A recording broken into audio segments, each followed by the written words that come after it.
ہے ترکیب میں قوم رسول ہاشمی، بات یہ بھی ٹھیک ہے، پر ہمارا نظریہ یہ ہے کہ انہیں جانا انہیں مانا نہ رکھا غیر سے کام، انہیں جانا انہیں مانا نہ رکھا غیر سے کام، للہ الحمد میں دنیا سے مسلمان گیا، میں نے اپنا اسلام اس طرح بچایا ہے، میں دنیا سے مسلمان ہو کر اس لیے گیا ہوں کہ میں نے کسی اور کی طرف دیکھا ہی نہیں، میں نے جب بھی دیکھا ہے مدینے والے محبوب کی طرف دیکھا ہے۔ تو انہوں نے نظریاتی طور پر مسلمانوں کو مضبوط کیا، ان کی فکری بنیادوں کو مضبوط کیا، ان کو توانائی دی، انہیں کہا تم الگ تھلگ وجود و حضور سے، تمہاری اپنی ایک پہچان ہے، تمہارا نظریہ ہے، تمہارا مذہب ہے، تمہارا عقیدہ ہے، تمہیں اس کے اندر طاقتور ہونا چاہیے۔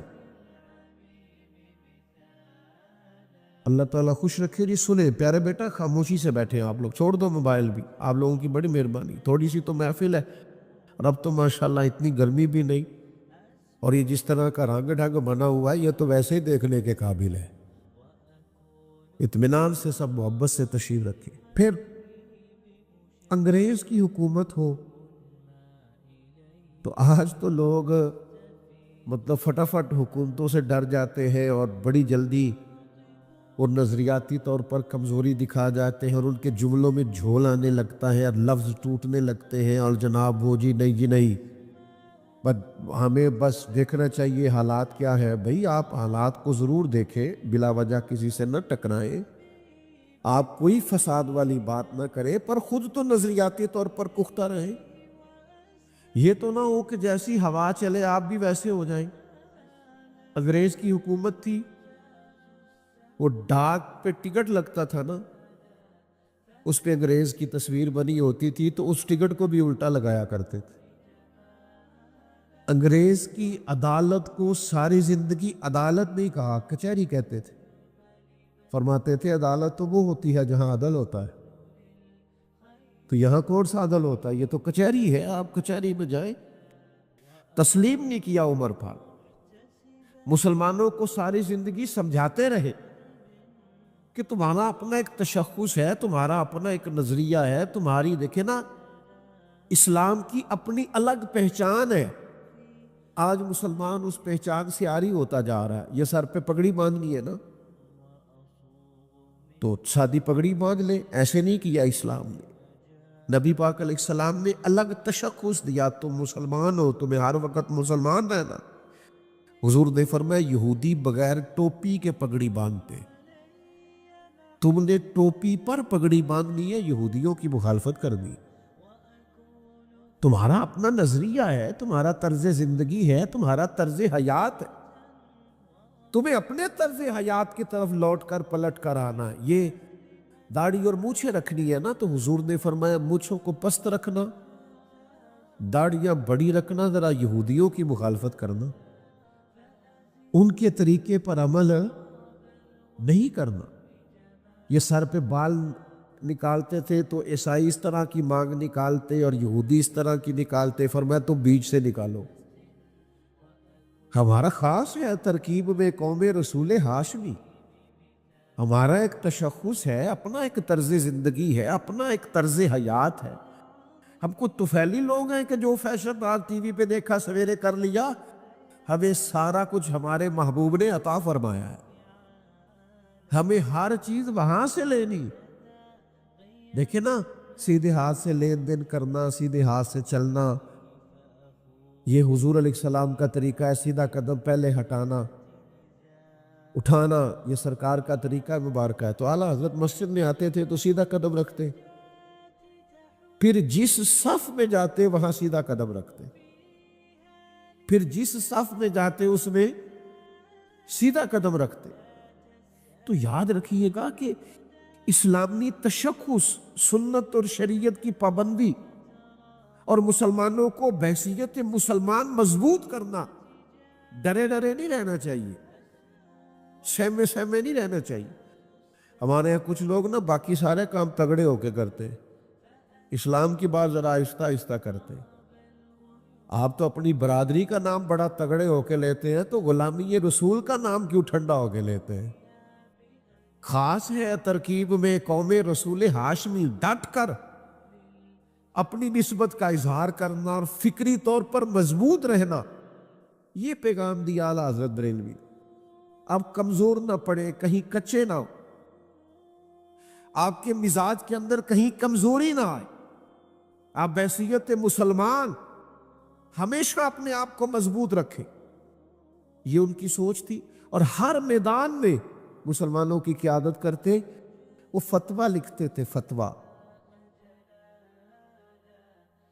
یہ آج کل جو لفظ فتویٰ ہے، اس کی تشریح عوام کرتی ہے، وہ تشریح درست نہیں ہے کہ مجھ پہ فتویٰ نہ لگا دینا، مجھ پہ فتویٰ نہ دے دینا۔ فتوی کو کیا سمجھتے؟ فتویٰ تو دینی رہنمائی کو کہتے ہیں۔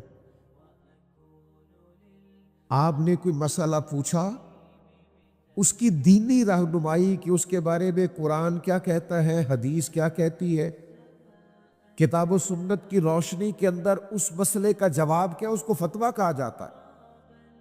اعلیٰ حضرت رحمت اللہ علیہ نے 13 سال کی عمر سے فتویٰ لکھنا شروع کیا۔ اس کا معنی میں یہ کروں گا کہ اعلیٰ حضرت نے 13 سال کی عمر میں تعلیم مکمل کرنے کے بعد مسلمانوں کی رہنمائی شروع کی۔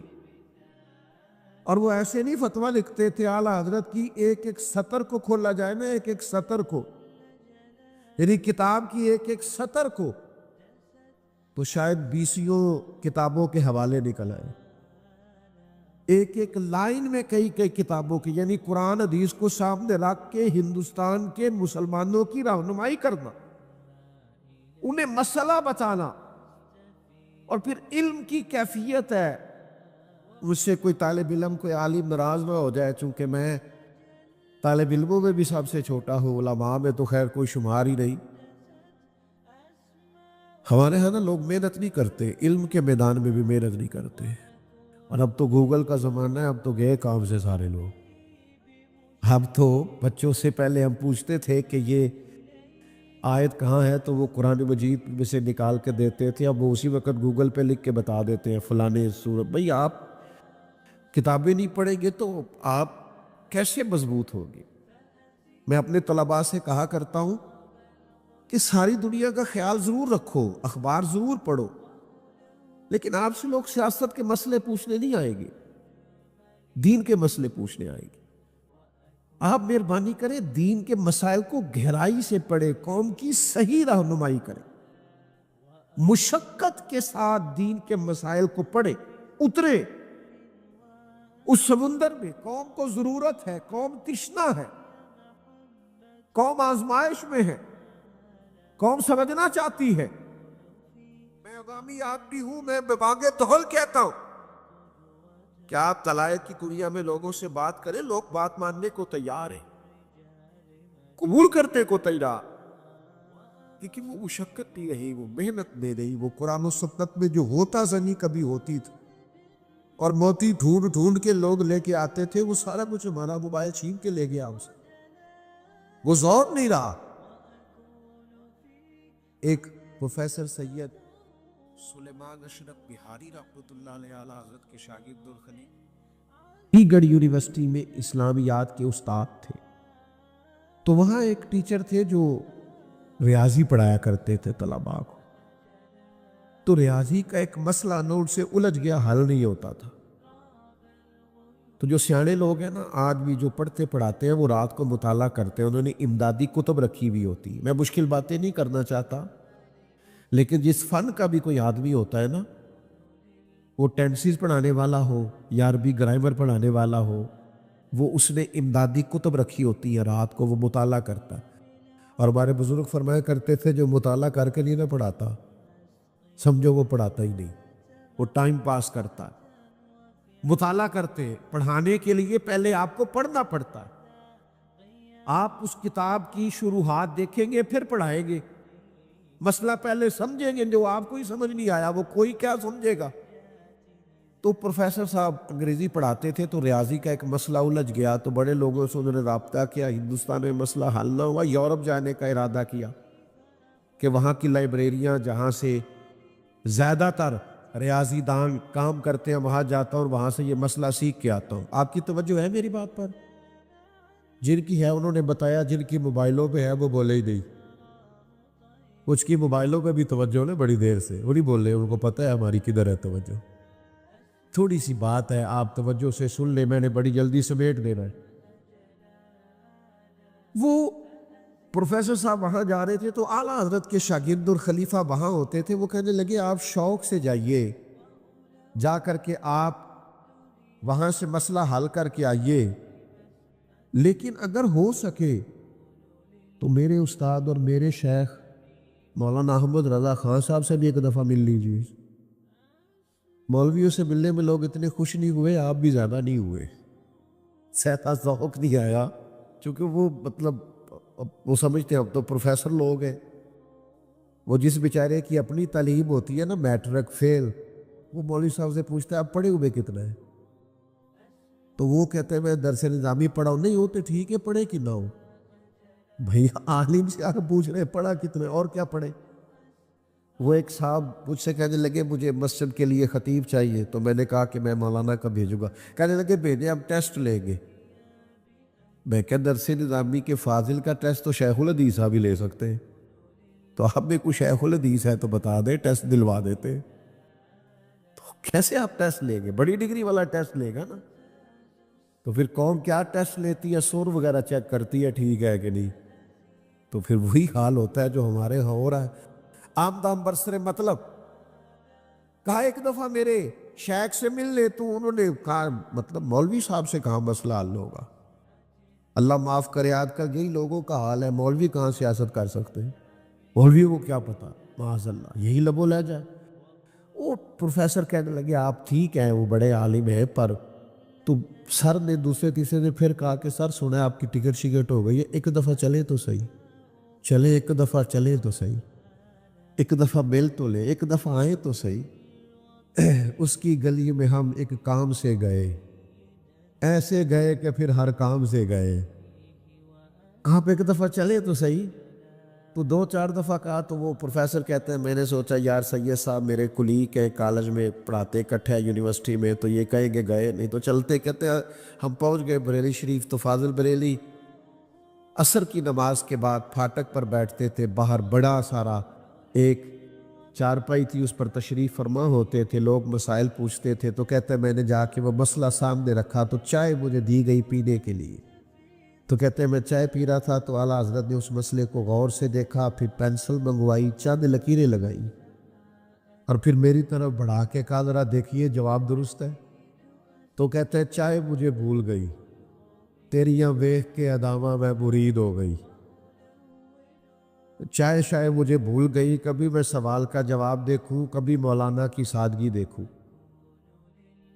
کبھی ان کی وہ درویشی دیکھوں, وہ لب و لہجے میں اتنی سادگی, اتنا حسن, اتنا وقار, اس قدر زیادہ ان کے لب و لہجے میں خاموشی. تو میں نے فوراً کہا آپ نے علم ریاضی کہاں سے پڑھا؟ کہنے لگے میں نے نہیں پڑھا. پھر یہ سوال کا جواب فرمانے لگے وہ کوئی بندہ انتقال کر جائے تو وراثت کے مسئلے نہیں نکالنے پڑتے, بیوی کو کتنا ملے گا اور بچیوں کو کتنا ملے گا اور بچوں کو کتنا ملے گا, اور والدین زندہ ہیں تو ان کو کتنا ملے گا, اور اگر بیٹے نہیں ہیں تو پھر کتنا ملے گا, اور اگر ہیں اور صرف بیٹے ہیں تو پھر وہ وراثت کے مسئلے نہیں نکالنے ہوتے. بس وہ حضور کے دین کے وراثت کے مسئلے نکالنے کے لیے تھوڑی جمع تفریق سیکھی تھی تو ریاضی آ گئی ہے. ہم نے یہ کام بھی دین سمجھانے کے لیے سیکھا تھا. دین میں کیسے آپ کے سامنے کھول کر بیان کروں کہ انہوں نے جو سیکھا اس لیے سیکھا کہ مسلمانوں کو دین کی سمجھ آ جائے. انہوں نے فتویٰ دیا عمر بھر, لوگوں کو دین سکھایا, سمجھایا عمر بھر, مسلمانوں کی قیادت کی. اور پھر مسلمانوں کے اندر بھی اگر کچھ ایسے لوگ نکلے نا, اندر بھی, یہ مت گھبرایا کرے کہ فتنے باہر بھی ہے تو اندر بھی ہے. فتنے ہر جگہ ہی ہو جاتے ہیں. آپ کو تربیت کرنی ہے, گھر کے اندر بھی مسائل ہوتے ہی حل کرنے کے لیے. اندر سے بھی مسائل، مسلمانوں میں بھی فرقے بن گئے، مسئلے پیدا ہو گئے، ایک فرقہ بن گیا جاہل صوفیاء کا، وہ جو کہتے نہیں کہ تانوں کی پتہ ہوئے، مولوی لوگ کی پتہ ہوئے، اے معرفت دی گل ہے نا جی آج کل بھی وہ اس طرح کے فرقے۔ تو اعلیٰ حضرت رحمۃ اللہ تعالیٰ علیہ سے پوچھا گیا کہ حضور یہ کچھ لوگ کہتے ہیں شریعت اور ہے، طریقت اور ہے، فرمایا چپ کرو، سارا کچھ ہی میرے نبی کی شریعت میں موجود ہے۔ عرض کی حضور یہ صوفی بنا پھرتا ہے اور کہتا ہے علم کی مجھے ضرورت نہیں ہے، صوفی درویش بنا پھرتا ہے، پیر بنا پھرتا ہے، کہتا ہے مجھے علم کی ضرورت نہیں۔ تو اعلیٰ حضرت نے لکھا ہے بے علم صوفی شیطان کا مسخرہ ہے، شیطان کا مسخرہ ہے، شیطان نے اسے مسخرہ بنا رکھا ہے۔ علم ہی نہیں جب تم میں تو عمل کیا ہوگا؟ جس خیابان میں شجر ہی نہیں وہاں پھل کیا ہوگا؟ اعلیٰ حضرت نے جاہل صوفیاء کا رد کیا، پورا رسالہ لکھا ہے، احکام بیعت و خلافت پورے کھول کر بیان کیے، لوگوں کو بتلایا ہے کہ اصل کیا ہوتا ہے۔ اور پھر کچھ لوگوں نے پوچھا حضور بعض لوگ قبروں پہ جاتے ہیں تو طریقہ کیا ہے؟ تو یہ اعلیٰ حضرت نے جو طریقہ لکھا وہ سنو۔ فرمایا 4 رات قبر سے دور رہنا، فاتحہ پڑھنی، فرمایا قبر کو سجدہ بالاتفاق حرام ہے، طواف حرام ہے، بوسہ لینے میں اختلاف ہے لیکن اس سے بھی بچنا ہی بہتر ہے۔ اس قدر زیادہ کھلی ہوئی باتیں، اس قدر زیادہ واضح باتیں، چمکتی دمکتی باتیں، اعلیٰ حضرت نے مسلمانوں کے نظریات کی حفاظت کی، انہیں سمجھایا۔ لیکن ایک بات ہے، اگر کسی نے حضور کے علم کو ناپنا تولنا شروع کیا تو پھر اعلیٰ حضرت کا قلم اس کے لیے بھی اٹھائے۔ اگر نبی پاک کی عظمتوں کو کسی نے چھیڑا ہے تو کل کے ردا ہے خنجر خوخار برق بار، پھر آدھا سے کہہ دو خیر منائے نشر کرے۔ پھر انہوں نے کہا تمہیں پتہ نہیں حضور کے بارے میں بات کرتے ہو؟ رسول پاک کی تو ایک ذات ہے، جن سے عشق کریں گے تو بچیں گے، جن کی محبت ہوگی تو کلیجہ آباد ہوگا۔ حضور کس طرح؟ فرمایا بخدا خدا کا یہی ہے در، نہیں اور کوئی مفر مکر، جو وہاں سے ہو یہی آ کے ہو، جو یہاں نہیں تو وہاں نہیں۔ اچھا پھر حضور کی تعریف کیسے کرتے؟ مزے کی بات دیکھیں، اگر آپ کی زیادہ توجہ ہو نا، آپ دیکھیں اتنی بڑی تعداد میں آپ آئے ہیں لیکن چند دوست ایسے ہیں جن کا موبائل کے بغیر 10 منٹ بھی گزارا نہیں۔ وہ جب موبائل کھڑا کرتے اونچا کرتے ہیں تو جو پیچھے بیٹھے اس بیچارے کو دقت ہوتی ہے، نظر نہیں آتا۔ تو آپ تھوڑی دیر کے لیے چلیں، مت بال عشق دا سیکھاں گے، ایک دوجے نو ویکھاں گے، تھوڑی دیر کے لیے چھوڑ دیں، اللہ خیر کرے، موبائل نہیں ادھر ہی رہنا ہے، تھوڑی توجہ کرے۔ اعلیٰ حضرت پتہ کیا فرماتے ہیں؟ یہ زیادہ مزے کا لطیف نکتہ ہے، اس کو آپ نے سمجھنا ہے۔ وہ کہتے ہیں بخارِ سور میں نا حضور تشریف فرمائے جسم کے ساتھ، اور کافر چاروں طرف پھرتے ہیں، حضور انہیں نظر دیا۔ حضرت صدیق اکبر بھی اتر موجود ہے، نبی قریب بھی کار میں موجود ہے، لیکن حضور انہیں نظر ہے۔ آپ کسی اور سے جواب پوچھتے تو وہ لگ جاتا، کیوں نظر نہیں آتے، وہ دلیلیں دیتا۔ اعلیٰ حضرت فرماتے اصل بات پتہ کیا ہے؟ نبی پاک کائنات کی جان ہے۔ النبی اولیٰ بالمؤمنین من انفسہم، جانوں سے بھی زیادہ کہ حضور جان ہے۔ فرماتے ہیں یہ جو جان ہے نا یہ نظر نہیں آتی۔ آپ کے جسم میں جان ہے نا، دکھا سکتے ہے تو صحیح نہ ہو، کہتے ہیں میری جان ہے نا، دکھا سکتے؟ اعلیٰ حضرت فرماتے جان ہے وہ جان کیا نظر آئے، جان ہے جان کیا نظر آئے، کہ کیوں ادو گرتے غار پھرتے، وہ چاند ہے چاند نظر نہیں آیا کرتی، یہ دشمن بلا وجہ غار کے گرد پھرتے، جان بھی کبھی نظر آئی ہے؟ میرے محبوب تو کائنات کی جان ہے، اور جان نظر ہے، جانت ہے وہ جہان، جان ہے وہ جہان۔ اعلیٰ حضرت رحمۃ اللہ تعالیٰ علیہ نے عشق رسول کا لازوال درس دیا۔ 4 باتیں، ان کی زندگی میں بڑی منفرد ہے اور ہر شخص کو ان کی ضرورت ہے۔ ایک علم ہم نہیں سیکھتے، ہمارے ہاں سننے سنانے کا مزاج ہے، سیکھنے سکھانے کا مزاج نہیں ہے۔ ہم پڑھتے نہیں، توجہ نہیں کرتے۔ داشکوہ تو ہمارا یہ ہوتا ہے نا، مولوی بتاتے نہیں، تو مولوی تو بیچارہ ہر جمعے منتیں کرتا ہے، بس ٹائم پہ آ جایا کرو، نہیں جاتے ہم، ہمارا مزاج ہی نہیں۔ آخر پہ جائیں گے، 5 منٹ رہ جائیں گے تو ٹھیک ہے، پھر مولانا بھی آخری 10 منٹ کی تیاری کر لیا کریں گے۔ آپ ٹائم پہ آتے نہیں تو شروع کی تیاری کیوں کریں؟ وہ بھی کچھ خلاصہ پچھلا بیان کر دیں گے، کچھ اس سے پچھلا کر دیں گے۔ آپ وقت پہ آئے، چیزیں ٹھیک ہو جائیں گی۔ ایک تو علمی ذوق، اور خوبصورت کر کے علمی ذوق۔ اعلیٰ حضرت کا بڑا گہرائی والا علمی ذوق ہے، پڑھنا، لکھنا، سمجھانا، سمجھنا، قرآن مجید کا مطالعہ۔ کنز الایمان کو آپ دیکھیں گے تو تفسیری ترجمہ ہے قرآن پاک، ادب میں ڈوبا ہوا، روح قرآن کی بات کرتا ترجمہ، کیونکہ مزاج علمی ہے، ذوق علمی ہے، طبیعت علمی۔ نبی پاک کے ارشادات کو وہ بیان کرتے ہیں، حضور علیہ السلام کی سیرت کو وہ بیان کرتے ہیں، نبی پاک کے فضائل کو بیان کرتے ہیں، حضور کی عظمتوں کو بیان کرتے ہیں، صحابہ کی شانوں کو بیان کرتے ہیں، اہل بیت کے تذکروں کو بیان کرتے ہیں۔ علمی ذوق، اپنے اندر علمی ذوق پیدا کریں۔ ہر روز کو دین کی بات سنیں، اسے لکھنا شروع کریں۔ یہ پیغام ہے اعلیٰ حضرت کا۔ ایک ایک، دو دو، چار چار، 10 10 کر کے مسئلے سیکھیں، ان کو اپنی زندگی کا حصہ بنائیں۔ اور دوسری، ان کی زندگی میں جو انفرادی بات ہے نا، بڑی منفرد، بڑی انوکھی، بڑی زبردست اعلیٰ حضرت کے ہاں، وہ بات یہ ہے کہ ان کے ہاں علم کے فوراً بعد عمل کا بڑا زور ہے۔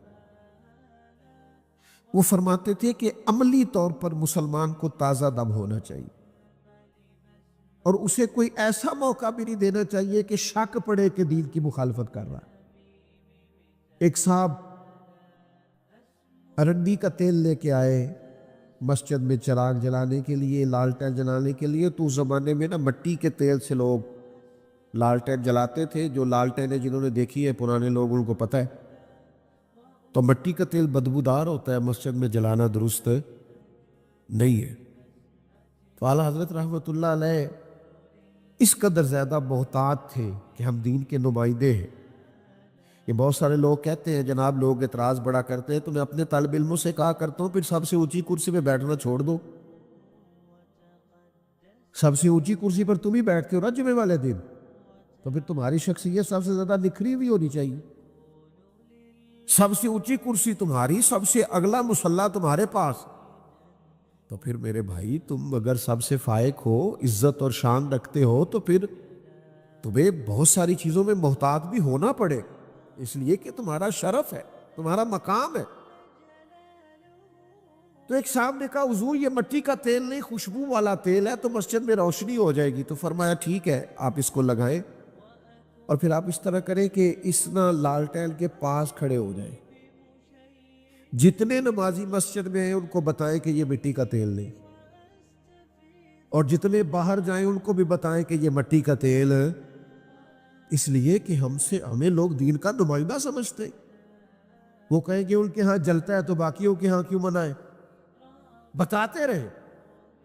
آپ علم لیں، پھر اس کے بعد مزاج عمل والا اختیار کریں۔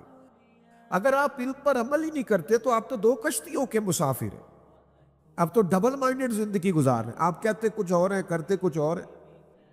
جو لوگ علم پر عمل کرتے ہیں وہ آسان زندگی گزارتے ہیں، وہ ایک لحاظ سے مطمئن ہوتے ہیں کہ بھئی ہم جو کہہ رہے ہیں وہی کر رہے۔ تو ایک تو زندگی میں علم، پھر عمل، اور پھر تیسری بات، ہم نہ دیر کرتے ہیں۔ نماز شروع کرنے میں بھی دیر ہے، داڑھی رکھنے میں بھی ابھی دیر ہے، حلال حرام کی تمیز شروع کرنے میں بھی۔ ناراض نہ ہونا، تاریخیں دیتے ہیں، کہتے ہیں بس وہ فلانا کام ہو جائے اس کے بعد میں ٹھیک ہوں۔ وہ میرے بھائی ہم لیٹ ہیں اور موت لیٹ نہیں کرتی.